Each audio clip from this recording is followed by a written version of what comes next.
Now more than ever, we're communicating using webcams. You've either already been on one or you're going to have to be on one. Today I'm going to share with you my pro tips so that you can look gorgeous while you're on one.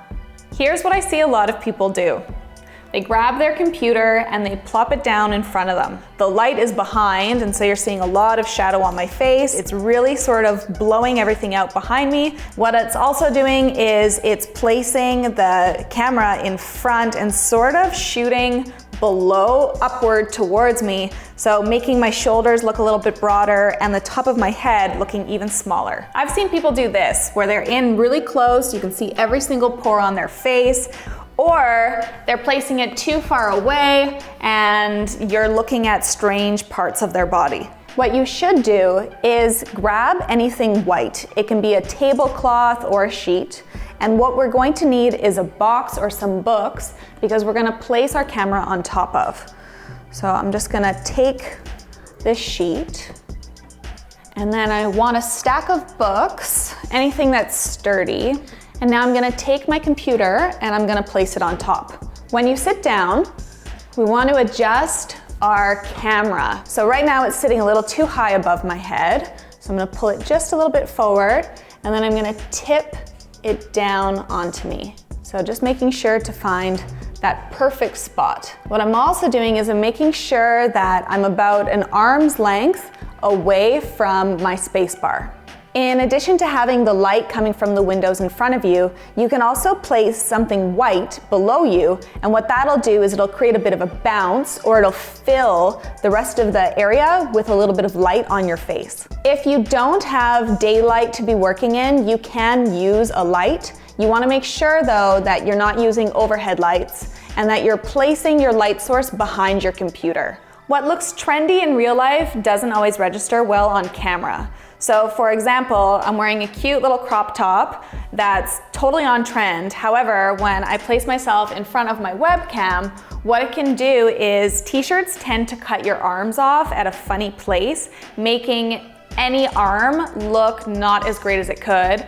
Plus, when it's loose and baggy like this and shapeless, the whole sort of look of me isn't gonna look quite as put together. I like to wear a turtleneck because universally it's just gonna have really beautiful angles, and I like long sleeves. You might think this looks okay sitting really casual on your webcam, but what it's really doing is it's capturing your body at funny angles. Something else to consider is where you're placing your arms.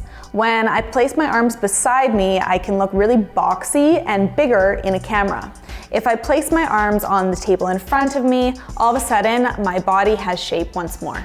Even with makeup trends, if it's super cute to be wearing a pale lip, it might draw a lot of attention to maybe skin areas, problems. So most likely you might want to add a little pop of color.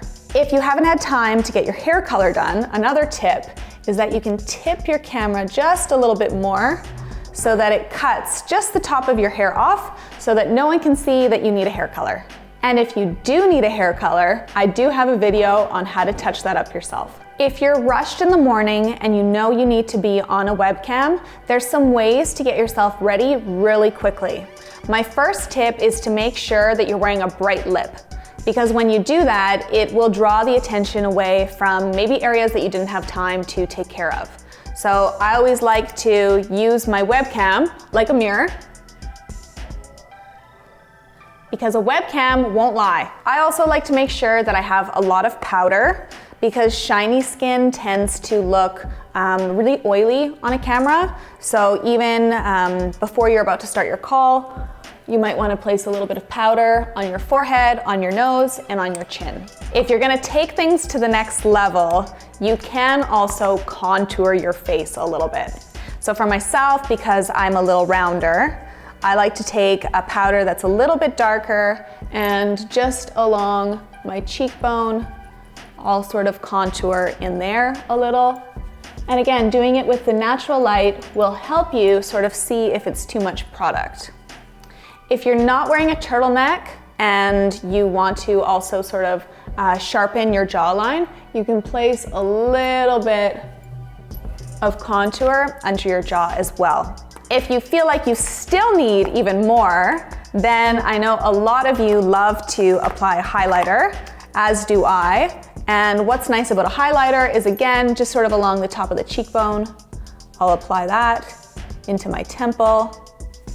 Doing the same on the other side. And for some of you, you might want to elongate some of your features or draw attention to, so even just maybe the tip of my chin and the top of my forehead. I don't actually like to put anything on my nose because I feel like personally it makes me look too shiny. Webcams can often make our heads look a little too small. So how I've styled my hair today is I've made sure to wear it with a lot of volume. But because the camera is only going to see what you want to show it, I didn't even bother to style the back of my head. Lastly, do yourself a favor and make sure you have a glass of water close by.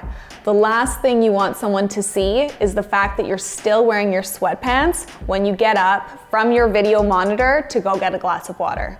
Follow these tips and I guarantee you're going to look beautiful on your next Zoom call, even better than most celebrities.